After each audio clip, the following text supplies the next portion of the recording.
Our next two guests, Kim Donovan, the Director of Economic Statecraft Initiative at the Atlantic Council, and Bart Grotus, Member of the European Parliament and former Director of Cybersecurity at the Dutch Ministry of Defence. To respond to that extraordinary presentation, thanks very much again.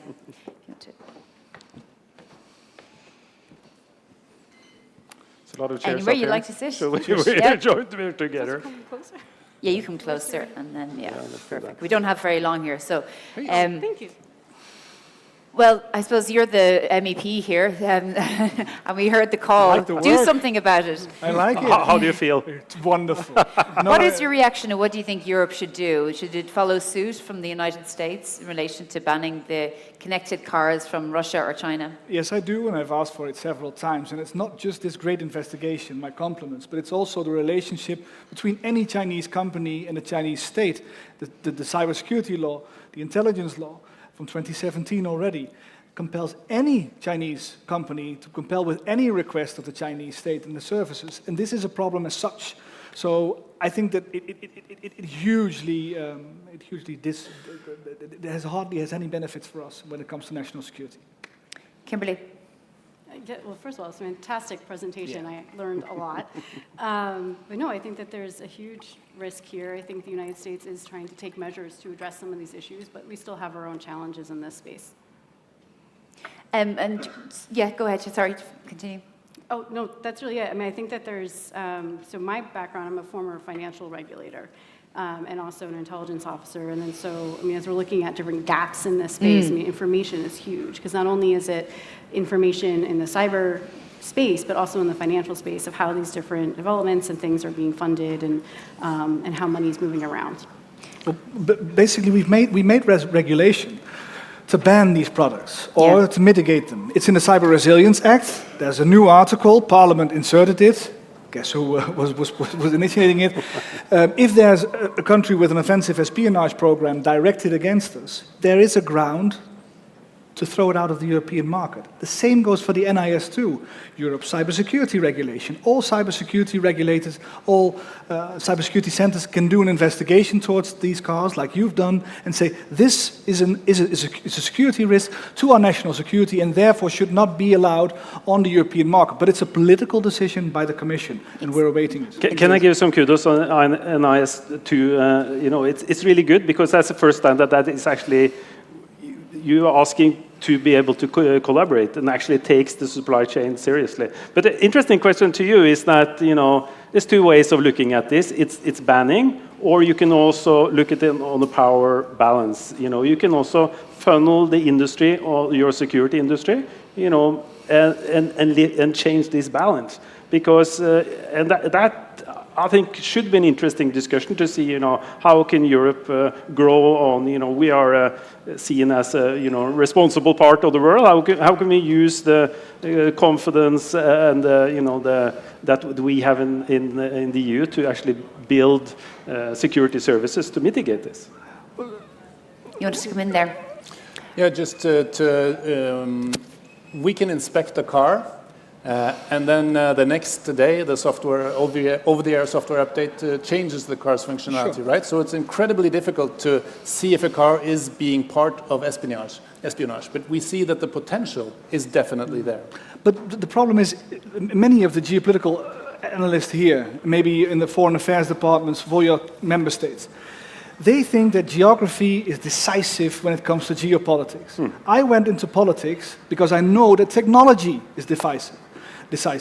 Technology enables countries to step into each other's backyard, into each other's vital infrastructure, into the kitchen, into your personal life. Technology is a far bigger enabler. Geography has shrunk, technology has grown. Therefore, technology policy, which we make here in the European Union, is by far more important than what we did previously. Let's say, okay, China's far and away, why do we care? Let them handle their own backyard. That's old school thinking. It's inside our infrastructure, inside our society. We need to mitigate it. Kim, can I ask you where you think the blind spots are in our current preparedness architecture when it comes to critical infrastructure, oversight, regulatory oversight, and so on? What would you say? Sure. So I think it does come down to information and financial intelligence. I mean, I do have a bias looking at it from a financial landscape within national security. But I think that, as we've heard throughout the course of the day and over the past several years, there's the increasing convergence of economic security and national security. And how different governments are using economic tools, and especially the more restrictive things like sanctions and export controls, and now tariffs. But we're increasingly using these different types of economic tools to address a range of national security challenges. And as a result of that, the adversaries that we're targeting with these tools are really starting to work more together to get around all of these different issues. So whether that's through sophisticated sanctions evasion techniques and alternative payment systems and the use of alternative currencies outside the euro and the dollar, this is really reducing our visibility into how these different networks are operating. And I'm very much concerned that if we can't see those transactions taking place, we are going to lose insight into different plans to either advance in the technology space, whether it's in the cars and things, or just things of illicit finance and financial crimes like fraud and human trafficking. So what would your suggestion be then? I mean, obviously the sanctions will have to stay in place and be developed, evolved. But in addition to that then, to halt circumvention, what would your advice be? Well, I think, and it's work that's already going on. I hope that it continues, but we do need increased information sharing. So not only within different governments, but across governments, especially with our partners and allies, but also with the private sector, because the private sector is also collecting a lot of different information that could help us connect some of the dots on the government side, but they also need guidance from the government in terms of what to look out for. Bart, though, just come in there. But I mean, it's very difficult because there is a high level of distrust amongst partners these days. And so information sharing isn't probably something that's going to be workable at the moment. Well, the biggest distrust is in ourselves, to be honest. There's doom and gloom here in Brussels, right? Draghi, Letta, they've said by fair reports, and I agree with them. Our competitiveness is out of touch, and Letta said we should do. I agree with that. But let's see how the others are doing, and not doom and gloom ourselves. All the other great powers are in relative decline. Just look at Russia. An interest rate of 28%. It's not sustainable. Foreign currency almost gone. They hardly have a space program, a country at war. They don't export anything. They don't even export their S-400 defense equipment to India. Why? Because they're aligning Russia with China, the nemesis of India. So what we see is China is losing 400 million people due to demographical reasons in a few years. More than a third of their economy is based on real estate. There is die-hard Leninists take financial decisions. That's not sustainable. And the biggest relative decline is in the US. The political center is completely evaporated. In the printing age, the press had an effect of the right parties in the center-right and the center-left party. That was the effect. Social media encourages passions. It encourages simplism, and it encourages ideology.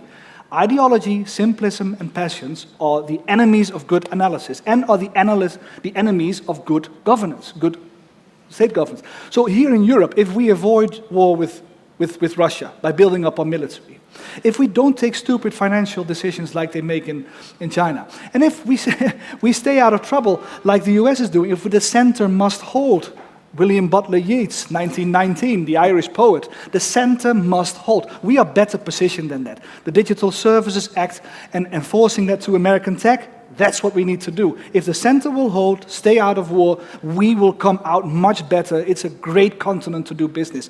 Also for business climate, to invest here in Europe. We're stable, more stable than anyone in the world. Kimberly, how would you respond to that? Do you think Bart has a point? I mean, Europe is obviously dealing with a lot of challenges outside its control, but is reacting to it. But in the United States, it's something different. It's something different in the United States. And I recognize I'm probably one of the few Americans here.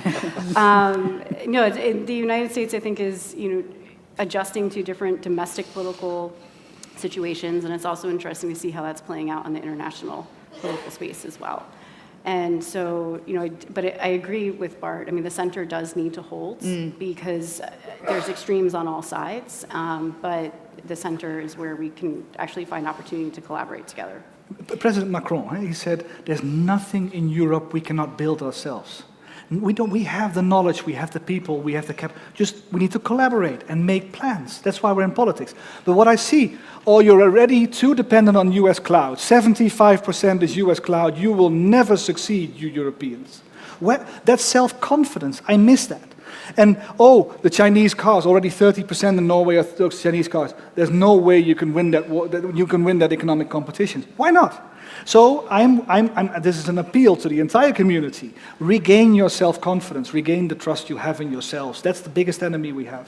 Can I just also ask you, this is super interesting, when it comes to a regulation perspective, I see that there is coming more and more requirements on, collaboration. Information sharing is one aspect, but I really think if you look at, all the regulation that we have, the requirements on actually collaborating is almost zero compared to all the other requirements. Why is that, right? Why shouldn't we have more emphasis on required collaboration?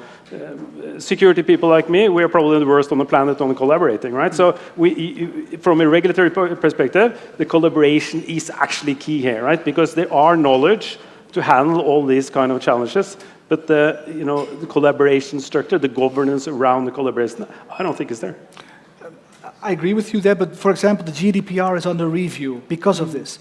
But in the Netherlands, there's huge problems with GDPR and information sharing on cybersecurity, for example. But if I come to Estonia, they say we don't have a problem. In Latvia, they don't have a problem. But in Austria, they do. And why? Because there's different legal traditions. Exactly. Right positivism, for example. I come from a Calvinist country. I'm a Catholic myself, but it's a Protestant tradition also in doing legal business, and we need to solve it. This is something that especially Draghi has said, so I agree. Huge Kimberly, problem to be tackled. Yeah. I'm going to ask you to just wrap up, Kimberly, because unfortunately we're coming out of time with this one. But in essence, what would you agree with? I mean, I suppose, first of all, your reaction to what we heard today and how vulnerable from a security perspective we all are, or at least Europe is now, because Europe still has these connected cars. Would you advise Europe to do likewise to the United States? And also, I mean, in essence, do you agree with Bart in relation to Europe and maybe his optimism? Yeah, I mean, first, I think on Bart's point on the optimism, I mean, I would emphasize that, and I very much agree. I think that Europe has a lot of leverage. It has a lot of economic power that it can really step into, especially in the current situation. My takeaway from today, I mean, it's incredible that you were able to piece all of this together, and I really enjoyed your presentation. I think that it also further, emphasizes the need that we need to figure out a solution on these issues together. I would defer to the Europeans on what they should do about these Chinese electric vehicles. I mean, the US took the actions that it did because of this, but there's still a lot of challenges within that plan. And it's, I think the US is trying to navigate through this space right now. Okay, well, thank you very much for joining us this afternoon. This is really the best way to start off after lunch as well, so energetic. To Kim and Bart, and earlier to Harold and Tor, thank you very much for joining us. Thank you. Thanks for having us.